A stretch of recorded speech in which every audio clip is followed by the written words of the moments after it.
ঘৰৰ দৰ্জা খিৰিকী নষ্ট কৰে ঘুণ পোকে আৰু মানুহৰ ঘৰ নষ্ট কৰে নিজৰ মিতিৰ কুটুমে লগতে ওচৰ চুবুৰীয়াই।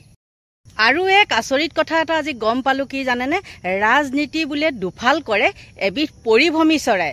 নমস্কাৰ বন্ধু বান্ধৱীসকল, কি খবৰ আপোনালোকৰ? মোৰ বাৰু ভালেই। আৰু এইকেইদিন, আজি বুলি নহয়, এইকেইদিন মানে 2-3 দিন অলপ ঠাণ্ডা পৰিছে দেই। ইয়া চাওক, ঠাণ্ডা পৰিৱেশ দেখিছেনে? ঠাণ্ডা পৰিছে যিহেতু আৰু ঠাণ্ডাৰ নিউজে দিব লাগিব নহয় জানো।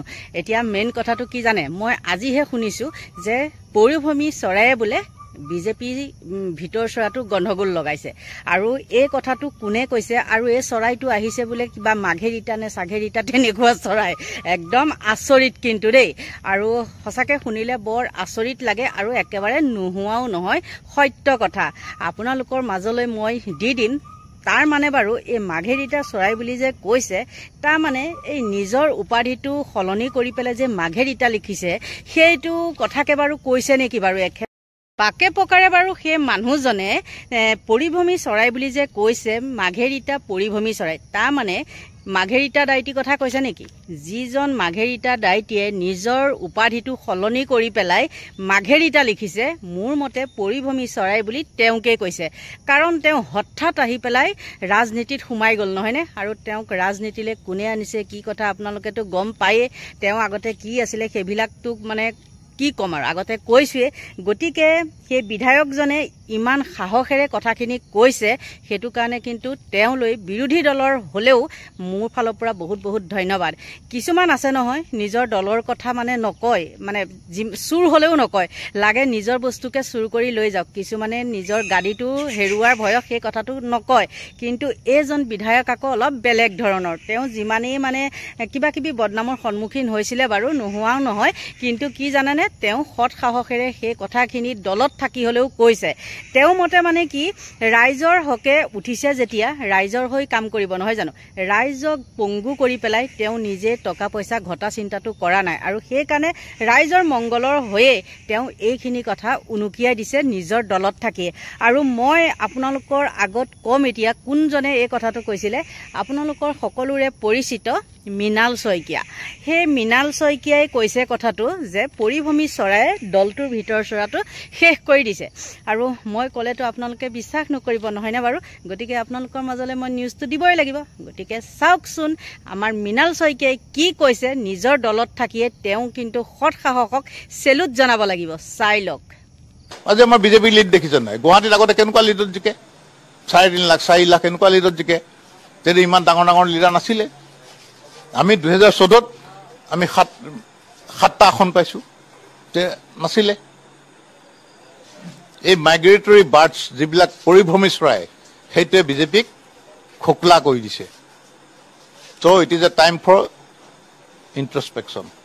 আমি সকলোৱে বিচাৰ কৰিব লাগিব দেই, নহ'লে নহ'ব। 2 শইকীয়া ভাৰ্চেছ 1 শৰ্মা। হিতাধিকাৰীৰ বিৰুদ্ধে 2 শইকীয়াৰ অৱস্থান।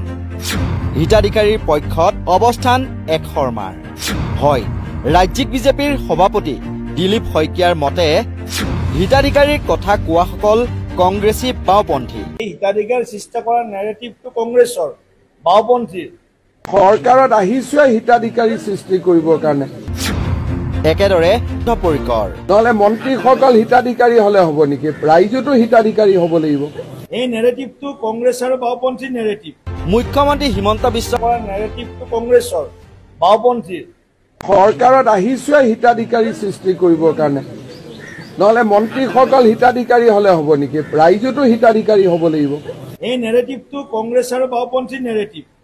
আমি কেতিয়াও হিতাধিকাৰী সৃষ্টিৰ কথা কোৱাই নাই। আমি কৈছো ৰাইজৰ সেৱা কৰিব লাগে। এতিয়া গাঁৱৰ মহিলাগৰাকীওতো হিতাধিকাৰী হ'ব লাগিব। গতিকে এই চৰকাৰখনৰ লক্ষ্যই হ'ল হিতাধিকাৰী সৃষ্টি কৰা। এই নেৰেটিভটো কংগ্ৰেছৰ বাওপন্থী নেৰেটিভ। আমি কেতিয়াও হিতাধিকাৰী সৃষ্টিৰ কথা কোৱাই নাই। আমি কৈছো ৰাইজৰ সেৱা কৰিব লাগে। দুখীয়া মানুহৰ সামাজিক নিৰাপত্তা, আৰ্থিক নিৰাপত্তা সুনিশ্চিত কৰিব লাগে। আমি সেইটোৰ কাৰণে লাগি আছো। নিশ্চয়কৈ হিতাধিকাৰী ৰাজনীতিৰ বিৰুদ্ধে 2 শইকীয়া ক্ৰমে মৃণাল শইকীয়া আৰু দিলীপ শইকীয়া আৰু সমৰ্থনৰ পক্ষত এক শৰ্মা অৰ্থাৎ হিমন্ত বিশ্ব শৰ্মা। কিবা এটাটো অন্দৰ মহলত চলি আছে, সেয়া ধুৰুপ। নহলেনো এনেই এনেকৈ ধোঁৱা ওলাব জানো? নিউজ ডেস্কৰ ৰিপৰ্ট, নৰ্থ ইষ্ট নাও। নিশ্চয় আপোনালোকে সেই সৰু ভিডিঅ' ক্লিপটো দেখিলে নহয়নে? দেখাৰ পিছত বাৰু আপোনালোকে নিজে কওকচোন, তেওঁক বাৰু ধন্যবাদ এটা নিদিয়াকৈ থাকিব পাৰিনে? গতিকে এইখিনিয়ে আছিলে ভিডিঅ'টো, আৰু ভাল লাগিছে তেওঁ সৎসাহসেৰে সেই কথাটো কৈছে, যিহেতু তেওঁক ৰাইজে নিৰ্বাচিত কৰিছিলে নহয় জানো? গতিকে তেওঁ ৰাইজৰ হকেই কাম কৰিব, তেওঁ নিজৰ পকেটৰ কথা চিন্তা কৰা নাই। কিন্তু আজিকালি প্ৰায় মন্ত্ৰী বিধায়কবিলাকে কি কৰিছে জানেনে? নিজৰ পকেটৰ কথা চিন্তা কৰে। আৰু প্ৰায়বিলাকে এইখন চৰকাৰৰ দিনত কি জানেনে? মাটি খোৱা। মাটি, এই চৰকাৰখনৰ নাম দিব লাগিব মাটি খোৱা। আৰু কি হৈছে জানে? মাটি খাওঁতে খাওঁতে খাওঁতে খাওঁতে তেহেঁতৰ দলে মাটি হৈ যাবগৈ, এতিয়া মিলি যাব মাটিৰ লগত। গতিকে আপোনালোকৰ পৰা এইখিনিতে লৈছোঁ বিদায়, বাই বাই।